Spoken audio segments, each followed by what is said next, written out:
ठीक है, तो देखा बेटा Q equals to C V not sine omega T. इसे फर्दर आपको पता है करंट करंट करंट क्या होता है, करंट को तो हम पढ़ के आए हैं साहब, एसी करंट या alternating current, I equals to D Q upon D T, यही पढ़ा है ना? Yes sir. ठीक है बेटा, तो अब इसको छोटा कर लेंगे हम चीजों को, ग्राफ को यहां रख देते हैं छोटा करके इस डायग्राम। ठीक है बेटा, तो I इक्वल्स टू क्या है आपके पास, D Q upon D T, और Q कितना मिला है बेटा आपको, सी बी नॉट, बस बस बस B not sine omega T. C capacitance तो फिक्स है और बी नॉट भी फिक्स है, कांस्टेंट को हम क्या करते हैं डिफरेंशिएशन के हमेशा बाहर लेते हैं, तो D upon D T sine omega T. प्यारे बच्चों अब देखो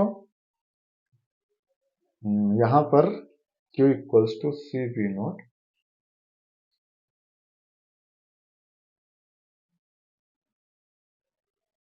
ओके, सो अब इसका इंटीग्रेशन करते हैं, I equals to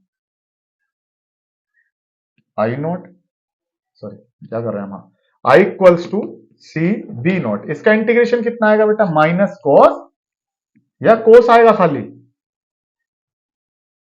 sign omega T का इंटीग्रेशन क्या आएगा, minus cos omega T upon omega.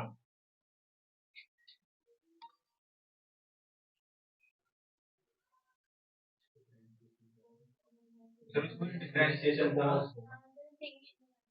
Integration आता है।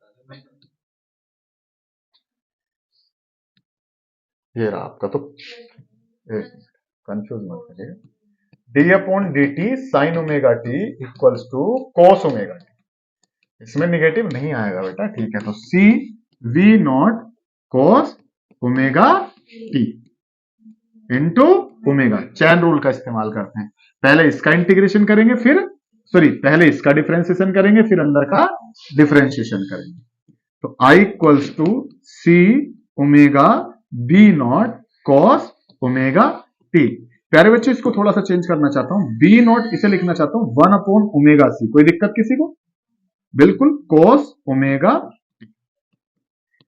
तो बेटा ये जो होता है ना 1 upon omega C, 1 upon omega C होता है, 1 अपॉन ओमेगा सी होता है बेटा एक्स सी के बराबर, मतलब ये होता है आपका कैपेसिटिव कैपेसिटिव रिएक्टेंस, क्या होता है कैपेसिटिव रिएक्टेंस, जैसे रेजिस्टेंस कंडक्टर में करंट का फ्लो अपोज करता है, ठीक है, वैसे इंडक्टर में इंडक्टिव रिएक्टेंस करंट के फ्लो का अपोज करता है, या ऐसे कह सकते हैं क्या, कंडक्टर में जो करंट के फ्लो का अपोज करते हैं उसे क्या कहते हैं रेजिस्टेंस, इंडक्टर में जो करंट के फ्लो का अपोज करता है उसे कहते हैं इंडक्टिव रिएक्टेंस, ऐसे ही कैपेसिटर के अंदर जो करंट के फ्लो का अपोज करता है उसे कहते हैं capacitive reactance, effective opposition offered by the capacitor is called capacitive reactance. तो I equals to B not upon X C cos omega T. अब इसको छोटा कर लेते हैं,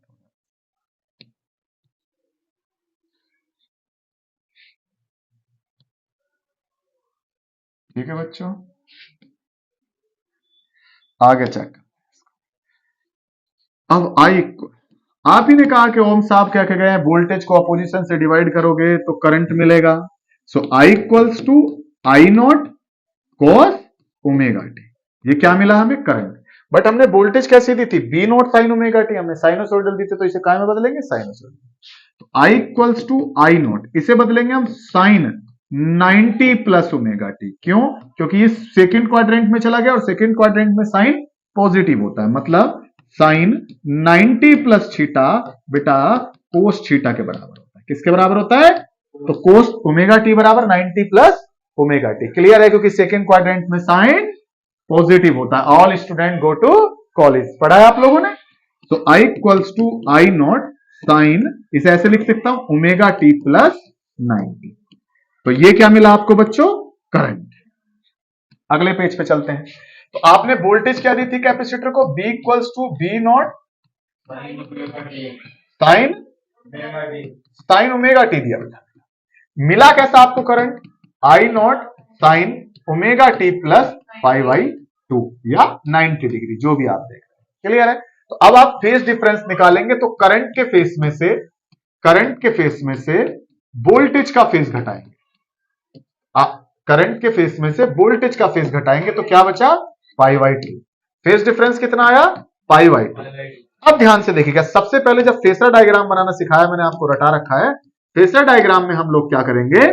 सबसे पहले वोल्टेज को ड्रा करेंगे, फिर हमारा फेज डिफरेंस कितना है? पाई बाई 2। तो किधर को चलेंगे? क्लॉकवाइज के एंटी क्लॉकवाइज? Anti clockwise. तो जब हम पाई बाई 2 पे पहुंचेंगे तो हमें कौन मिलेगा? करंट।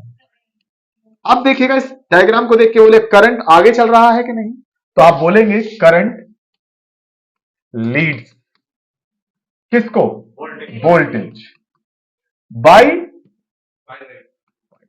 ये स्टेटमेंट बदलते हैं, voltage lags the current, voltage lags पीछे है। अब आप इसका क्या बनाना चाहते हैं बेटा? वेव डायग्राम या ग्राफ कह सकते हैं आप, ग्राफ या वेव डायग्राम बना लो साहब, वेव डायग्राम। तो देखिएगा इधर ओमेगा टी या थीटा ले लीजिएगा, तो करंट तो नॉर्मली सबको पता है, ये वोल्टेज तो ये पता है, ये ग्राफ बनेगा वोल्टेज का। क्लियर है? अब करंट देखिएगा, करंट तो प्लस पाई बाई 2 है। कहां पे है भाई? Plus pi by 2।